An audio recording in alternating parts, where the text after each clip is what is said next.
Have you ever noticed how exhausting it is to constantly explain yourself, to defend your choices as if your life needs someone else's stamp of approval? Every time you bend your truth to be understood, a little of your peace, your clarity, and your inner strength slips away. Here's the quiet truth. The harder you chase validation, the further you drift from your own center. And yet, there's a strange beauty in this, because the moment you stop begging to be seen is often the moment people start to notice. Buddhist wisdom reminds us, stop searching outside for recognition and turn inward for awakening. True power doesn't come from demanding attention. It comes from living in such alignment that your presence speaks before your voice ever does. When you focus inward, not from pride, but from awareness, you begin to shift. You react less, you need less, and without effort, you carry a calm strength that others can't quite put into words. This journey is for those who are done being drained by opinions, criticism, or rejection. So ask yourself, what if your silence could carry more power than your explanations? What if you stopped chasing and simply started becoming?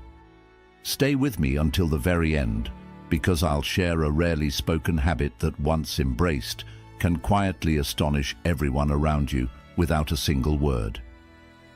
1. The unspoken power of stillness. What if the greatest truths you carry were never meant to be spoken? In today's world, noise is often mistaken for strength. People talk louder, post more, and rush to be heard. But in the quiet heart of Buddha's teaching, there is a different kind of wisdom. Stillness is the mark of true strength. Imagine a vast mirror-like lake at dawn. The water is so calm that the sky's reflection appears untouched. In that stillness, there is more truth than in 1,000 hurried words. Yet how often do we abandon our own calm just to answer back, to defend ourselves, to win an argument that doesn't need to be fought? You don't have to prove your worth. The mountain does not chase the clouds. It doesn't explain its silence to the wind. It simply stands rooted, unshaken, unbothered by the passing storms. This is the quiet return, turning inward not to shut the world out, but to come home to yourself. In Buddhism, silence is not emptiness. It is a living presence, untouched by noise. Try it now, just 2 minutes without music, without screens, without words. Not to escape the world, but to meet the world from within. What emerges in that space? You'll find that stillness isn't hollow. It's the ground where your truth takes root. Yet in the modern world, stillness is misunderstood. People call it weakness, withdrawal, or avoidance. But those who have walked the path know it takes courage to remain calm, discipline to withhold reaction, and strength to listen without rushing to speak. And here's what unsettles people. When you stop explaining yourself, when you no longer defend your boundaries or justify your solitude, they can't make sense of it. That's because real peace is not a performance. It's something cultivated, breath by breath. Ask yourself with compassion, have you been filling your days with noise to avoid hearing what's inside? Or could your silence be the doorway to healing, to clarity, to transformation? The Buddha said, "The wise who live in meditation find perfect peace and freedom, not by speaking over the world, but by listening deeply to life itself." Let today mark your return, not through grand announcements, but through the way you live. Let your calm be your answer. Let your life be your quiet revolution. And in that stillness, watch how the world begins to notice, without you ever asking it to. 2. The courage to release. Why is it that the tighter we hold, the more it hurts? We cling because we fear what comes after change, endings, the unknown self that might emerge without the things we've grown used to. Yet the harder we grasp, the more our peace slips away. Like trying to hold water in a clenched fist, it escapes, leaving the hand empty and the heart weary. Buddhist wisdom reminds us that release is not surrender. It is courage in its quietest form. To let go of something that once shaped you is not defeat. It is giving yourself the space to grow, to heal, to breathe again. Often the wound is not caused by what has left, but by our unwillingness to let it go. What we cling to can cut us. What we release can lift us. Close your eyes for a moment. Picture one burden, one memory, one attachment resting heavy in your heart.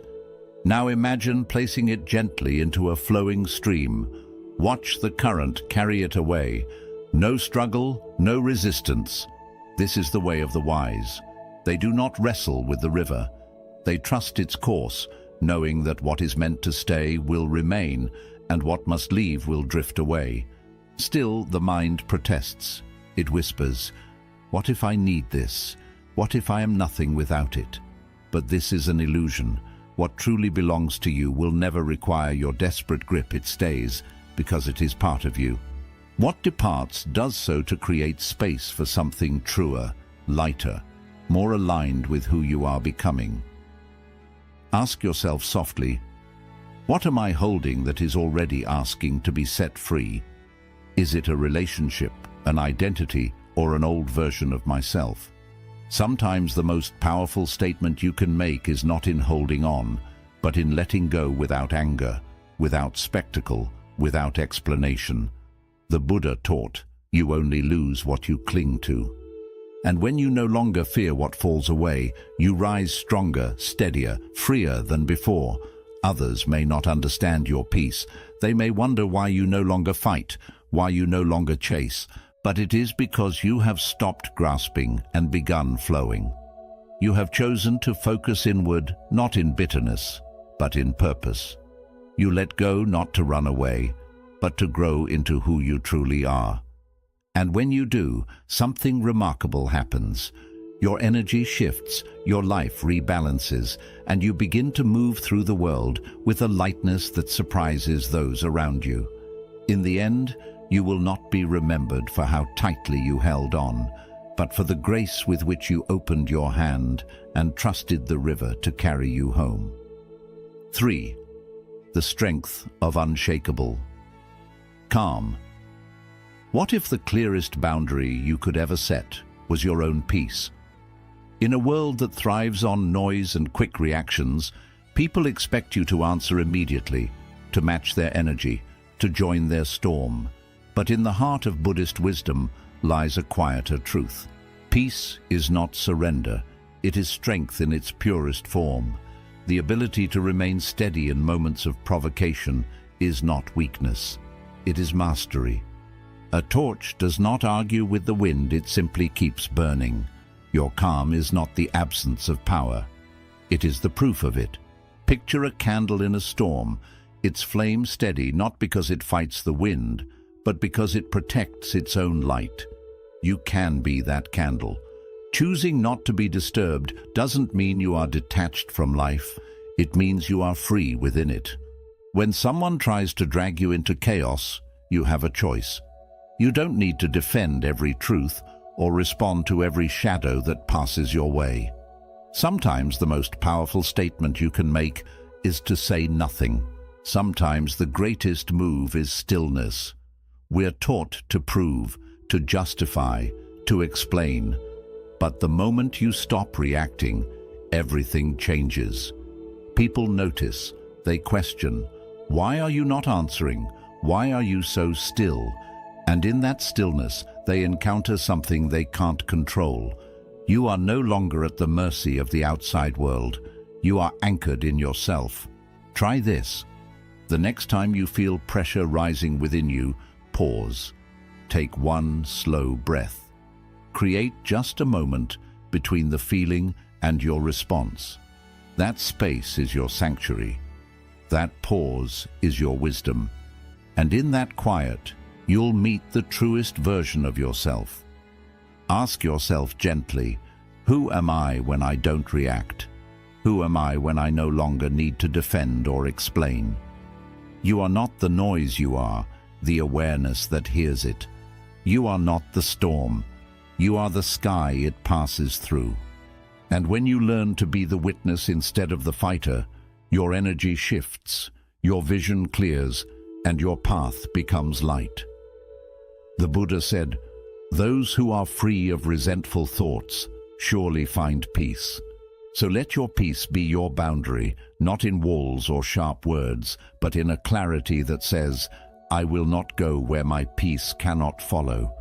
Practice non-reaction, not to win, but to remain rooted in your truth. Some won't understand, some will push harder, but over time they will see. There is nothing more striking than a person who cannot be shaken. Let your stillness speak louder than any reply. Because in a noisy world, the calmest soul becomes the one voice that truly echoes. 4. You are not required to explain yourself. Why does constant explanation leave the soul so weary? There's a unique kind of fatigue that comes from feeling you must justify every decision, your silence, your changes, your path forward. It's as if the world expects a reason for every breath you take. But here's the truth. You are not here to explain yourself to everyone. The tree does not debate with the storm about why it stands still. It sways when the wind demands, stands firm when the ground holds, and grows quietly without announcing every leaf. You too can expand without broadcasting every step. So much energy is wasted trying to prove you are kind, capable, wise, or right. True peace begins when you stop explaining yourself to those determined not to understand. The Buddha did not travel from home to home justifying his awakening. He lived his truth with patience and presence, and those ready to see followed. Like the moon, you have phases. Some nights you are full and bright. Other nights you retreat into shadow. Both are natural. Both are sacred. You do not need to explain why you've changed, why you've chosen solitude, or why your light no longer matches the noise around you. Not everyone will understand your stillness, and that's not a failure, it's freedom. You are not here to be understood by all.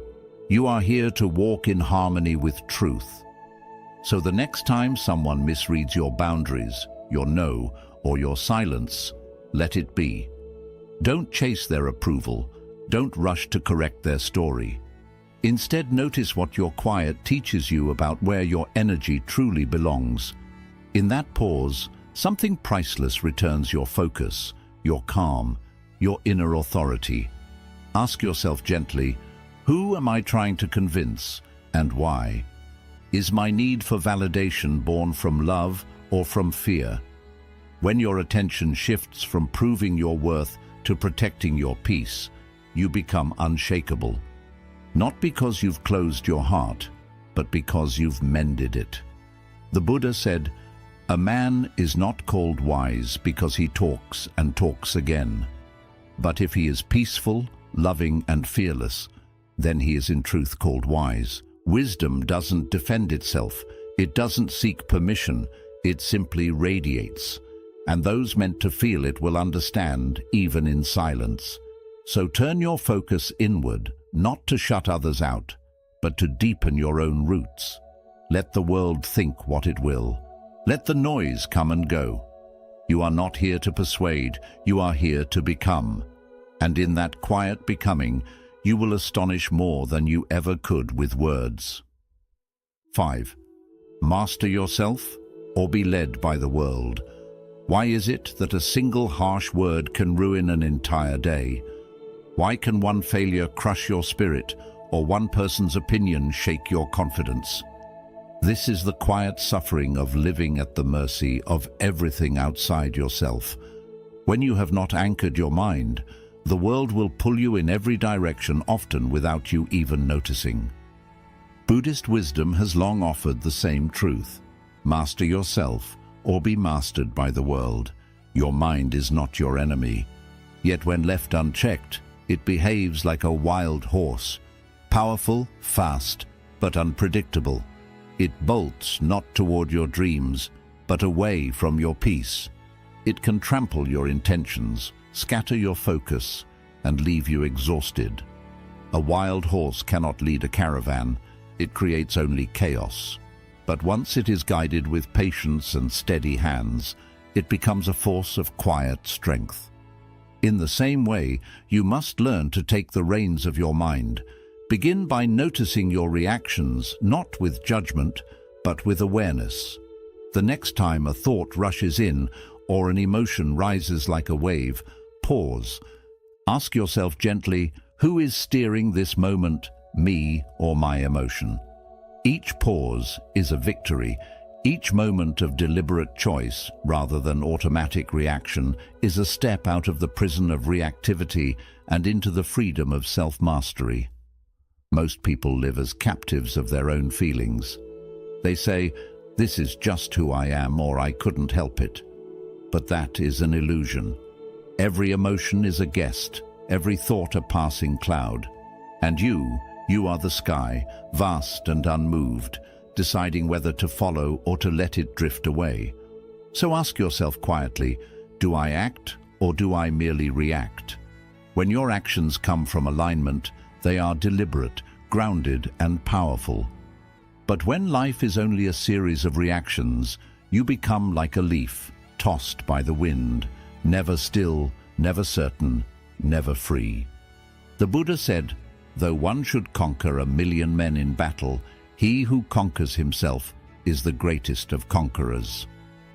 Self-mastery is not rigid control, it is compassionate awareness.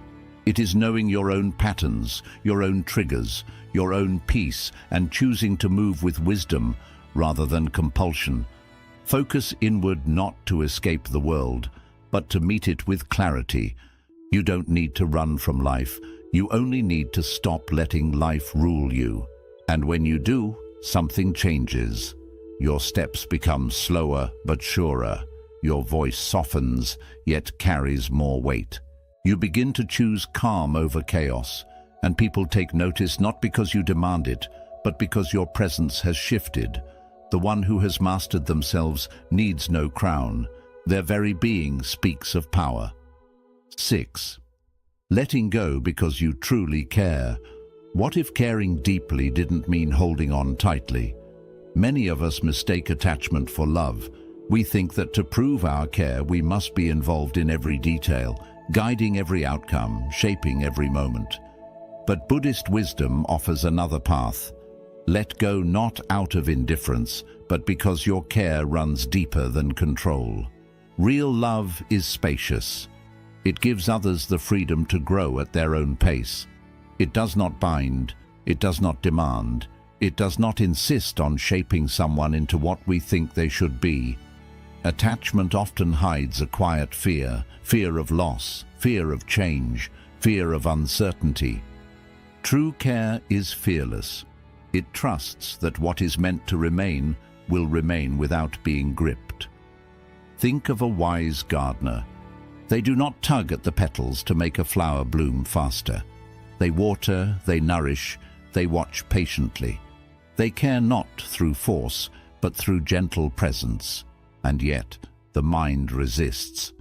It whispers, "If I loosen my hold, things will fall apart. If I stop controlling, I'll lose what matters most." But has control ever brought lasting peace, or has it only made your love conditional? The moment you release the need to manage every detail, something new begins to grow, a softer strength, a clearer understanding. You see others not as projects to be completed, but as whole beings exactly where they are. Try this today. Choose one person in your life and see them without expectation, not wishing they were different, not waiting for them to become more attentive, more available, more perfect. Simply witness them as they are. Notice how that quiet acceptance changes your own energy. Notice how it opens your heart. Ask yourself gently, am I attached to this person or to the story I want them to fulfill? Am I loving them or trying to heal my past through them? When the story falls away, what remains is truth. And in that truth, love becomes lighter, purer, freer. The Buddha said, "You only lose what you cling to." Letting go is not the death of love, it is the rebirth of love without fear. A love that doesn't demand, a love that doesn't suffocate, a love that doesn't require constant proof to feel real. Turn your focus inward, not to separate from others, but to root yourself in peace. When you release control, you become fully present. You become patient, you become free, and that freedom radiates. People can feel it, even without words. Because when you stop needing to hold everything together, you become the space where everything can naturally flourish. That is the kind of love that quietly transforms the world. 7. When stillness becomes unshakable. Why does your peace seem to unsettle others? There is a quiet tension that arises when you stop reacting to the noise around you, when you no longer join the arguments, when you no longer explain your silence. When you step away from drama, you become unfamiliar to those who survive on chaos. True stillness disrupts the restless. Real peace is not emptiness, it is strength in its most refined form. Those who are unsettled may feel uneasy in its presence because it reflects something they have yet to find within themselves. A calm heart does not need to shout. It does not seek to be understood. Its very being communicates more than words ever could. In a world that thrives on noise, inner silence can feel like a challenge. It shows others what they have not mastered. A single unmoving flame in a room of restless winds becomes impossible to ignore, not because it demands attention, but because it endures. Some people are not looking for understanding, they are looking for reaction. They try to pull you into their storms to confirm that they still hold sway over your emotions. But when you choose to remain steady, to neither fight nor defend, nor collapse into their patterns, you step out of their story. You leave the script entirely. You choose presence over participation. Try this. The next time someone tests your boundaries or attempts to disturb your calm, stay steady. Not from pride and not as a silent punishment, but from truth. Observe how the chaos begins to lose its grip.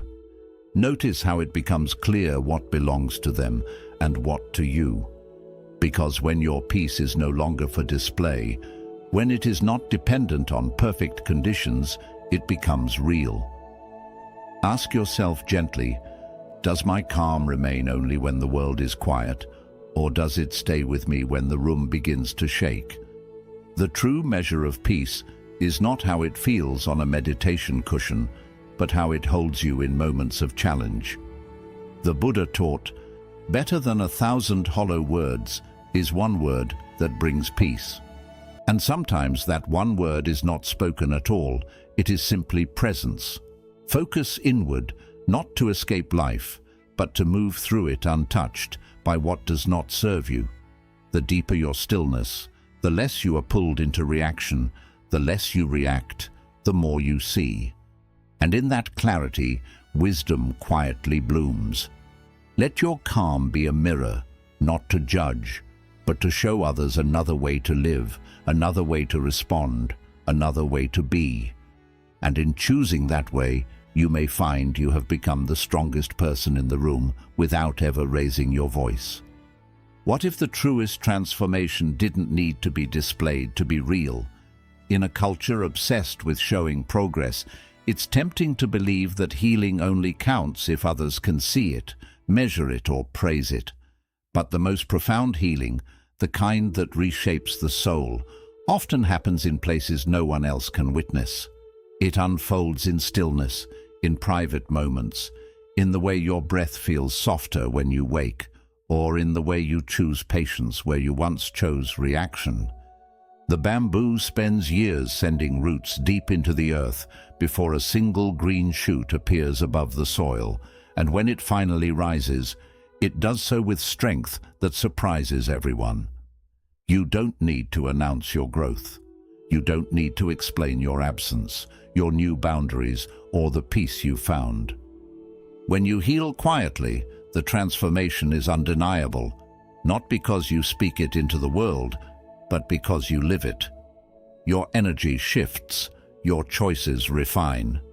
Your very presence begins to tell a story your old self could never put into words. The awakened do not rush to prove themselves. They treat the inner work like a sacred garden, tended to in silence, watered with presence, protected from the noise. Roots grow in winter. The unseen work is what allows spring to bloom. Try this. Honor a private victory today. Perhaps you caught yourself before reacting. Perhaps you spoke to yourself with kindness. Perhaps you let go of something that once kept you heavy. Whatever it is, keep it to yourself. Let it be enough that you know it happened. That is how true confidence grows, not from applause, but from the integrity of your own awareness. Ask yourself gently, am I healing for my own soul or for someone else's eyes? Am I growing to be true or to be admired? There's nothing wrong with being seen, but the most enduring changes are born in silence. When you grow because your spirit refuses to remain the same, not because you want to impress, but because you want to live aligned, your transformation becomes unshakable. The Buddha said, "As a solid rock is not shaken by the wind, so the wise are not moved by praise or blame." True growth does not need recognition to exist. It does not falter if no one notices. It continues quietly, steadily, deeply. Let the world think you haven't changed. Let them speak of the version of you that no longer exists. It doesn't matter because transformation isn't loud. It's cellular, it's sacred, and when it's ready, it will reveal itself in ways no one can ignore. Until then, keep your roots strong, heal in stillness, and when your moment comes, rise like bamboo suddenly, powerfully, and without the need to explain. 10. Stop chasing. Start becoming. Why do we run after things we may not yet be ready to hold?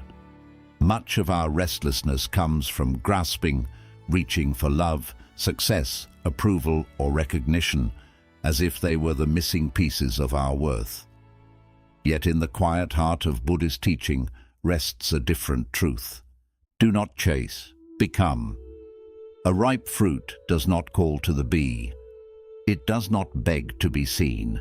It simply ripens in its own time, becoming what it is meant to be. And the bee arrives.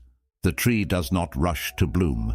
The mountain does not move toward the clouds. It stands in its fullness, and the clouds gather around it. This is the patience of nature, the calm knowing that you are already enough. When you move from chasing to becoming, your energy shifts. You release the restless urge to grab, and instead you live as what you seek. The question changes from how can I get this to who should I be, so this comes naturally. Whether it is peace, love, clarity, or purpose, your work is not to run after it, but to grow into it. Chasing often comes from the belief that you are incomplete, that you must earn what is already meant for you. But growth shows us something deeper. The grounded you become, the more life comes to you not through force, but through harmony. Try this, pause, and ask yourself what you are truly chasing beneath the surface. Is it safety, belonging, recognition, or love? Then ask, what kind of person receives that with ease? Care for that version of yourself. Nourish it each day. Trust that what is meant for you will never pass you by. When you hold peace within, peace moves toward you. When you walk in love, love meets you. When you carry yourself with worthiness, the right opportunities gather without begging, without proving. The Buddha said, what you think, you become. What you feel, you attract. What you imagine, you bring into life. This is not magic, it is presence. It is the steady, quiet power of someone who has stopped running and started rising. So turn inward, not to escape the world, but to shape the essence you offer to it. Let go of gripping outcomes. Become the kind of soul that no longer needs to chase. Your life will begin to shift softly, without effort, without noise, without needing permission. Like a mountain, simply rise and let the clouds gather on their own. Have you noticed how the silent pauses in music make the notes more beautiful, or how a pause in conversation can carry more meaning than the words themselves? In life, it is often the space we leave open that holds the most power. We live in a world eager to fill every silence with words, with noise, with movement. But Buddhist wisdom reminds us, not every space is meant to be filled. Some are meant to be felt. Think of a pot. Its usefulness comes not from the clay, but from the empty space inside. In the same way, the value of your presence is not only in what you say or do, but also in what you choose to leave untouched. When you resist the urge to fill every gap, you give life room to breathe. You give others space to reflect. You give yourself the gift of clarity. The most magnetic people are not those who always give more, but those who leave space for others to meet them halfway. Try this. The next time you feel the pull to rush in with answers, validation or explanation, pause. Let the space remain. Notice how strange it feels at first. Notice how it slowly changes the energy in the room. Ask yourself gently, what might happen if I let silence speak? What might grow if I stopped planting in every inch of the garden? Sometimes the space you leave unfilled holds the most power, becoming the place where trust, curiosity, and connection are born. The Buddha said, "Do not be in a hurry, for every moment has its own time." You do not need to fill every second. You do not need to have the final word. You do not need to rush the unfolding. Leave space in your life, not because you are absent, but because you are present enough to know that not everything needs your constant touch. And you will see that in this openness, life begins to meet you in ways it never could when you were trying to hold everything together. Conclusion. Every teaching we explored returns to a simple truth. Your greatest strength is found within when you choose silence over reaction, when you let go instead of clinging. When you focus on becoming rather than chasing, you step into a way of living that cannot be shaken by the noise of the world. Buddhist wisdom is not about escaping life. It is about meeting it with clarity, courage, and compassion. It is about knowing when to stand steady like the mountain and when to flow gently like the river. It is about guarding your energy, honoring your stillness, and trusting the timing of your own growth. And perhaps the most surprising part, you do not need to announce your transformation. You do not need to prove your worth. The moment you stop trying to convince the world of who you are, you begin to simply be who you are. And the right people, the right opportunities, the right moments will find you naturally. So as you move forward, carry these truths like quiet lanterns. Light them when the path feels dark, and let them guide you back to yourself when the noise grows loud. Remember, the calmest soul in the room is often the most powerful. Your peace is not weakness, your silence is not emptiness, and your growth is not for show. It is for you. Nurture it, protect it, and let it speak in ways words never can. If today's journey spoke to you, share in the comments. My growth speaks silently. Let this be our quiet reminder that the deepest transformations are the ones we live, not the ones we announce.